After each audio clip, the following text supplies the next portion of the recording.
नमस्कार साथियों, धोरा क्लासेस परिवार में एक बार पुनः आप सभी का स्वागत है। उम्मीद करता हूं आप सभी प्यारे साथियों तक आज के सेशन का नोटिफिकेशन पहुंच गया, तो सभी साथी जुड़िए। प्यारे दोस्तों, आज की इस बेहतरीन क्लास में हम देखने वाले हैं चंडीगढ़ हाईकोर्ट के लिए हमारा सामान्य जागरूकता और सामान्य ज्ञान का प्रैक्टिस सेट नंबर 50, यानी आज हम अर्धशतक लगाने वाले हैं। लगातार हमारी बेहतरीन तैयारी इस वैकेंसी को लेकर चल रही है, आप सभी को ज्ञात है, और इसी क्रम में हम लगातार आगे बढ़ रहे हैं। सभी क्लासेज जो हमने करवाई है आपको, वो इसी चैनल की एक सेपरेट प्लेलिस्ट में आपको मिल जाएगी। वहां से इन क्लासेज का आप लाभ उठा सकते हैं। सभी क्लासेज के जो नोट्स है वो आप धोरा क्लासेज एप्लीकेशन पर जाकर निःशुल्क डाउनलोड करके उनकी रिवीजन कर सकते हैं। ये निःशुल्क क्लासेज है, तो इनके नोट्स भी हमने आपके लिए निःशुल्क रखे हैं। आप सभी प्यारे साथियों को दीपावली की बहुत बहुत शुभकामनाएं, और ये वाली दिवाली आपके लिए ढेर सारी सफलताएं और खुशियां लेकर आए, ऐसी मेरी शुभकामना और आशा आप सभी के लिए। आप सब ये डिमांड कर रहे थे कि सर दीपावली आ चुकी है तो ऑफर कौन सा रहेगा, हम इंतजार कर रहे हैं। और वास्तव में पिछले 8-10 दिन से हम देख रहे हैं कि बहुत सारे लोग मैसेज पर मैसेज कर रहे हैं कि सर ऑफर बताइए। तो सबसे बड़ा ऑफर, यानी अब तक का इस बैच का सबसे बड़ा ऑफर आपके सामने है। 999 की जगह मात्र और मात्र 399 रुपए में कंप्लीट बैच आपको मिलेगा। 399 में एक अच्छी गाइड भी नहीं आती है, और यहां पर आपको सभी सब्जेक्ट, सभी क्लासेज, सभी तरह के नोट्स, क्विज और साथ में टेस्ट सीरीज भी इस बैच के अंदर हमने आपको निःशुल्क उपलब्ध करवाई है। तो शीघ्र अतिशीघ्र प्यारे साथियों इस बैच को ज्वाइन करके अपनी तैयारी को शानदार, मजबूत और जबरदस्त बनाएं। ये बैच आपको मिलेगा धोरा क्लासेस एप्लीकेशन पर। जैसे ही आप गूगल प्ले स्टोर से एप्लीकेशन डाउनलोड करके ओपन करोगे तो उसमें आपके सामने ये बैच आएगा, जिस पर आप फोन पे, गूगल पे, पेटीएम, क्रेडिट, डेबिट कार्ड जैसे भी पेमेंट करना चाहो, ये छोटा सा पेमेंट करके इस बैच का आप लाभ उठा सकते हैं। अभी भी समय है, अपनी तैयारी को मजबूत और जोरदार बना लीजिए। देखिए, ये एक ऐसी वैकेंसी है जिसके अंदर आपको खाली जीके और मैथ्स पढ़ना है। मैथ्स अगर कम होगा तो भी चलेगा, खाली जीके पढ़ लोगे काम बन जाएगा, नेगेटिव मार्किंग का कोई खतरा है नहीं। ऐसे में इस समय अगर आप अपनी मेहनत और किस्मत को बराबर आजमाते हो तो आपको सफलता मिलने की बहुत प्रबल संभावना रहेगी। चलिए, तो ये बात हो गई है ऑफर की, और ऑफर ये 500 बच्चों के लिए है। बहुत सारे बच्चों ने ज्वाइन कर लिया है, ठीक है। चलिए श्री गणेश करते हैं क्लास का। पहला सवाल आपके सामने आ चुका, आपसे पूछा गया है कि इनमें से किस प्रसिद्ध राष्ट्रकूट शासक ने एलोरा में शैलकृत कैलाश मंदिर का निर्माण करवाया। जो एलोरा का कैलाश मंदिर है, जो शैलकृत मंदिर है, उसका निर्माण किसके द्वारा करवाया गया? राजा भोज के द्वारा, गोविंद थर्ड के द्वारा, राष्ट्रकूट राजा कृष्ण के द्वारा, या जे चंद के द्वारा? इनमें से आप लोगों को आंसर देना है।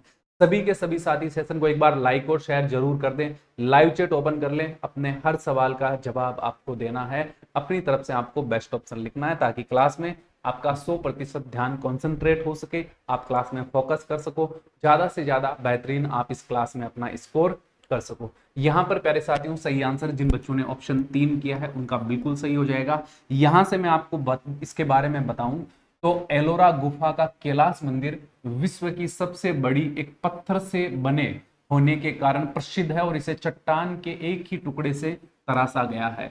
इस मंदिर की विशेषता क्या है कि एक बहुत बड़ी चट्टान को काटकर जो है ये कैलाश मंदिर बनाया गया है। एक ही पत्थर के टुकड़े से बना हुआ ये आपका कैलाश मंदिर है, जो विश्व भर में प्यारे साथियों प्रसिद्ध है। इसका निर्माण राष्ट्रकूट के राजा कृष्ण प्रथम ने करवाया था। लगभग माना जाता है कि 756 से 773 के मध्य प्यारे साथियों इसका निर्माण हुआ था। मंदिर का नाम हिंदू भगवान शिव के हिमालयी निवास कैलाश पर्वत पर प्यारे साथियों कैलाश मंदिर इसका नाम रखा गया है। इसके बाद आगे बढ़ते हैं, अगला सवाल लेते हैं। आपसे पूछा गया है कि जो 58वें ज्ञानपीठ पुरस्कार है उससे किसको सम्मानित किया गया है? करंट अफेयर का मैं कहता हूं अवार्ड से रिलेटेड सबसे शानदार ये आपका सवाल है। करंट अफेयर में जो अवार्ड्स हमारा टॉपिक है उसमें one of the most important जो अवार्ड है वो आपका है ज्ञानपीठ पुरस्कार। तो किसको ज्ञानपीठ पुरस्कार दिया गया है? जगत गुरु राम भद्राचार्य को, गीतकार गुलजार को, जावेद अख्तर को, या ए व बी दोनों? एक से बढ़कर एक सवाल मिलेगा, स्किप नहीं करना है, पूरी क्लास को ध्यान से देखना है। परीक्षा पैटर्न पर आधारित मोस्ट इंपॉर्टेंट एक्सपेक्टेड सवाल मैं आपको करवाता हूं, और साथ में उसके संबंधित जो सवाल बनते हैं वो भी मैं साथ में बताता हूं, ताकि आप लोगों की ज्यादा से ज्यादा बेहतरीन प्यारे साथियों तैयारी हो सके। यहाँ पर जिन साथियों ने आंसर लिखा है कि सर इसमें हम करेंगे ऑप्शन नंबर डी, यानी एक तो जगत गुरु रामभद्राचार्य जी को, एक गीतकार गुलजार को, इन दोनों को प्यारे साथियों ये पुरस्कार मिला है। अब इसके बारे में समझ लीजिए कि जगत गुरु रामभद्राचार्य को संस्कृत में और जाने माने शायर गुलजार को उर्दू के लिए 58वां ज्ञानपीठ पुरस्कार दिया गया है। तो ये याद रखना है कि जगत गुरु जो रामभद्राचार्य है उनको संस्कृत के लिए जो है ये अवार्ड दिया गया है।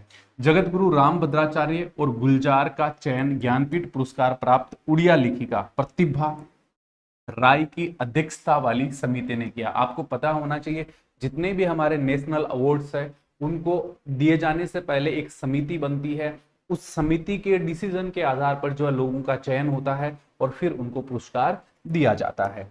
अगला सवाल है कि वाणिज्य बैंक अपनी जमा राशि भारतीय रिजर्व बैंक यानी आरबीआई के पास में रखते हैं।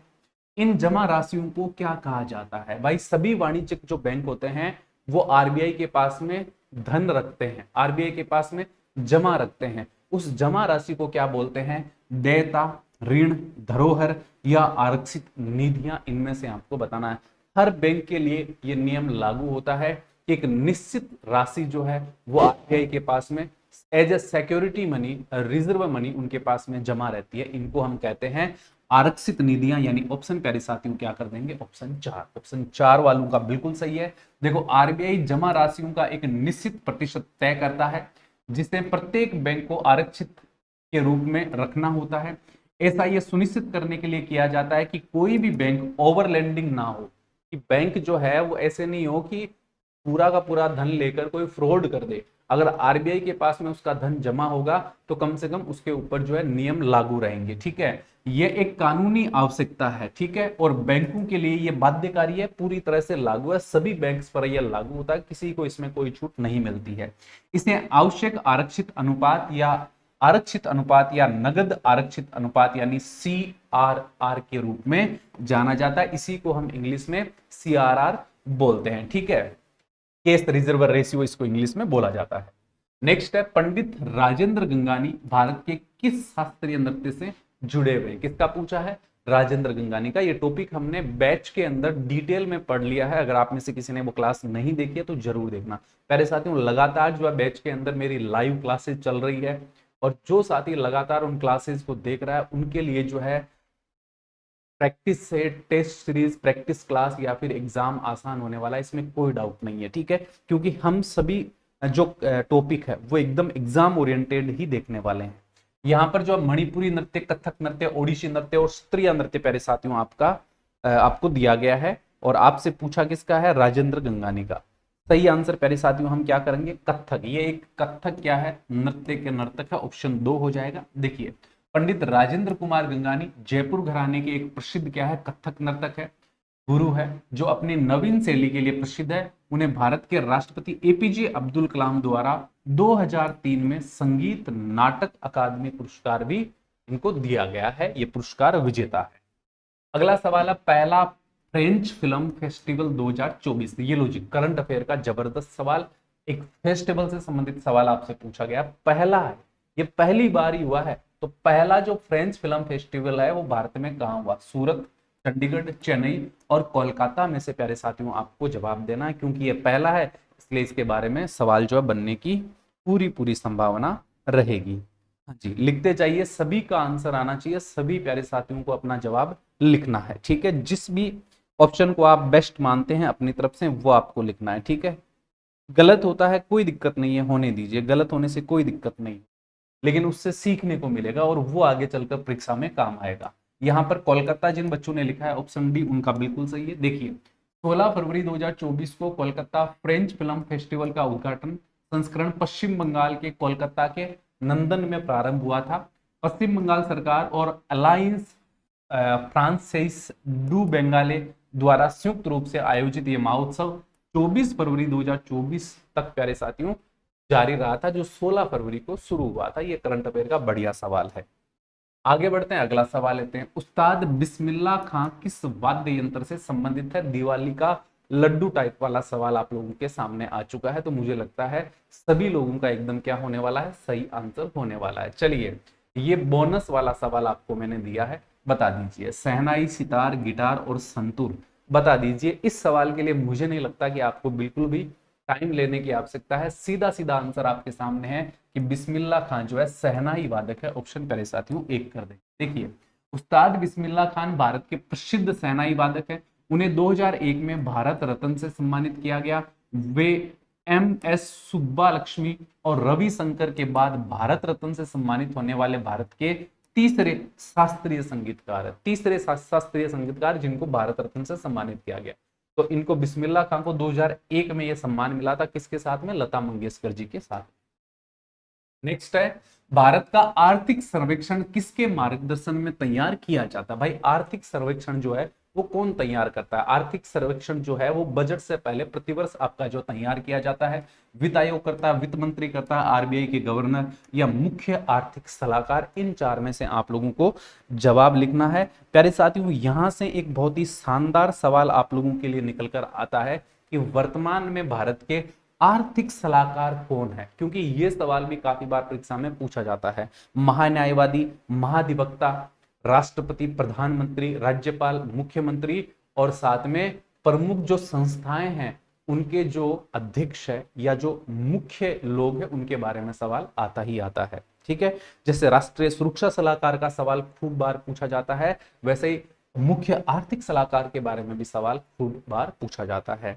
अब जो लोग समझ चुके हैं वो लोग सही आंसर कर देंगे मुख्य आर्थिक सलाहकार, यानी ऑप्शन क्या कर देंगे इसका? डी कर देंगे। देखिए डी होना चाहिए मुझे लगता है। भारत का आर्थिक सर्वेक्षण भारत सरकार के मुख्य आर्थिक सलाहकार के मार्गदर्शन में ही तैयार किया जाता है। बिल्कुल क्या हो जाएगा हमारा? ऑप्शन डी यानी आर्थिक सलाहकार हो जाएगा।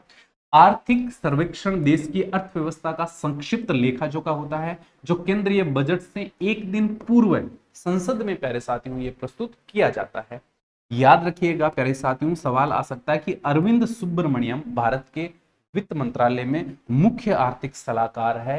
ये आपको याद रखना, ये आपसे करंट अफेयर के अंदर सवाल पूछा जा सकता है। नेक्स्ट, हाल ही में किस राज्य के 2 वेटलैंड को रामसर साइट की लिस्ट में शामिल किया गया? एक ही राज्य के 2 साइट एक साथ में रामसर साइट के अंदर जो है लिस्टिंग हुई है। ये कौन से राज्य के हैं? बिहार, उत्तर प्रदेश, मध्य प्रदेश और राजस्थान में से आप लोगों को जवाब लिखना है और सभी को आंसर देना है। जल्दी बताइए क्या होगा?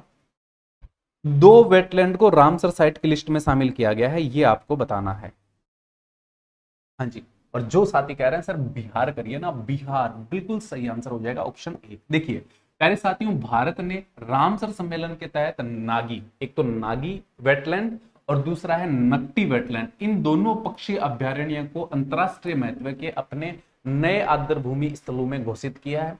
ये आर्द्रभूमि क्षेत्र बिहार के जमुई जिले में झांझा वन क्षेत्र के अंदर स्थित है। इसके साथ ही भारत में रामसर साइट्स की जो संख्या है वो हो जाती है 82। भारत में अब रामसर साइट तीसरे स्थान पर पहुंच गया है। यूके 175 रामसर साइट के साथ पहले स्थान पर है और भारत 82 के साथ में तीसरे स्थान पर है। आपको ये भी याद रखना है, ठीक है, पूरे विश्व में। नेक्स्ट, हाल ही में किस राज्य में प्लास्टिक अपशिष्ट प्रबंधन और रिसाइकलिंग संयंत्र का उद्घाटन किया गया है? ये पर्यावरण बचाने को लेकर एक बहुत बड़ी पहल है। इसके तहत जो प्लास्टिक अपशिष्ट है उनका पूरी तरह से प्रबंधन किया जाएगा और रिसाइकलिंग की जाएगी। ऐसा एक प्लांट लगाया गया है, ऐसा एक संयंत्र लगाया गया है।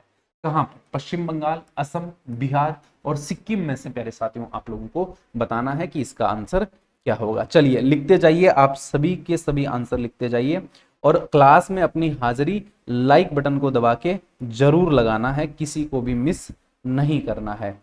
सबकी अटेंडेंस आनी चाहिए क्लास में। हाँ जी, सबकी अटेंडेंस आनी चाहिए। सिक्किम बिल्कुल सही आंसर हो जाएगा। ऑप्शन क्या कर देंगे? ऑप्शन पहले साथियों डी कर देंगे।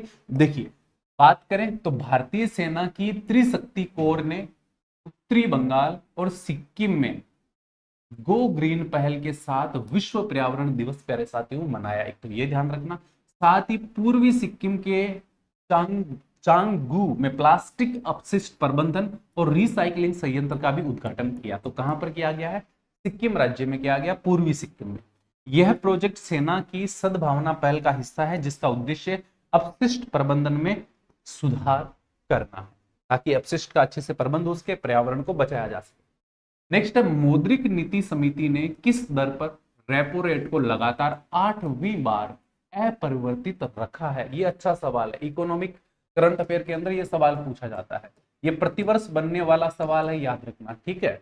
प्रतिवर्ष क्या, साल में 2 बार भी ये सवाल बन जाता है, क्योंकि ये सवाल जो है लगातार हमारी चर्चा का विषय रहते हैं। तो मौद्रिक नीति समिति ने क्या तय की है? रेपो रेट तय की है, और रेपो रेट में कोई चेंज नहीं किया, लगातार 8वीं बार एकदम सेम रेपो रेट रखी है, जो कि रखी है 6.5 यानी 6.5%। ऑप्शन कर देंगे हम सी। तो भारतीय रिजर्व बैंक की मौद्रिक नीति समिति, अब मौद्रिक नीति कौन बनाता है ये भी पूछा जाता है कि मौद्रिक नीति कौन बनाता है। ये कंफ्यूज करता है कि वित्त मंत्रालय बनाता है या फिर आरबीआई, तो आरबीआई बनाता है मौद्रिक नीति, ठीक है। तो मौद्रिक नीति समिति ने लोकसभा चुनाव 2024 के बाद अपनी पहली बैठक में रेपो रेट 6.5% अपरिवर्तित रखा है। आरबीआई ने अपनी जून 2024 की बैठक में लगातार 8वीं बार प्रमुख दर को बरकरार रखने का फैसला किया। साथ ही वित्त वर्ष 2025 के लिए वास्तविक जीडीपी की जो दर है वो याद रखना 7.2। अगर आपसे पूछे कि आरबीआई ने वित्त वर्ष 2025 के लिए वास्तविक जीडीपी की दर कितने रहने का अनुमान रखा है, तो 7.2%, ये आपको याद रखना है, ठीक है, ये भी पूछ लेगा। नेक्स्ट, निम्नलिखित में से किस भारतीय पार्श्व गायक को 2001 में भारत रत्न मिला? अगर आज की क्लास में आपने ध्यान से सुना है, ध्यान से मेरी बातों को आपने अच्छे से सीखा है, तो फिर इसका आंसर आप लोग आराम से प्यारे साथियों दे पाएंगे। चलिए जी, मैं देखता हूं कितने लोगों ने ध्यान दिया है। अगर किसी ने ध्यान नहीं दिया, किसी का ध्यान चूका है, फिर भी वो वापस ध्यान कर सकता है, बट जल्दी आपको लिखना है। चलिए लिखते जाइए, सभी लिखते जाइए, सभी का आंसर आना चाहिए। आपको दिया के एस चित्रा, गीता दत्त, लता मंगेशकर और आशा भोसले, इनमें से आपको जवाब लिखना है। जो साथी कह रहे हैं लता मंगेशकर सर, एक तो बिस्मिल्लाह खान को, एक लता मंगेशकर को, दोनों को 2001 में ही प्यारे साथियों भारत रत्न दिया गया। देखिए, लता मंगेशकर को वर्ष 2001 में भारत रत्न प्रदान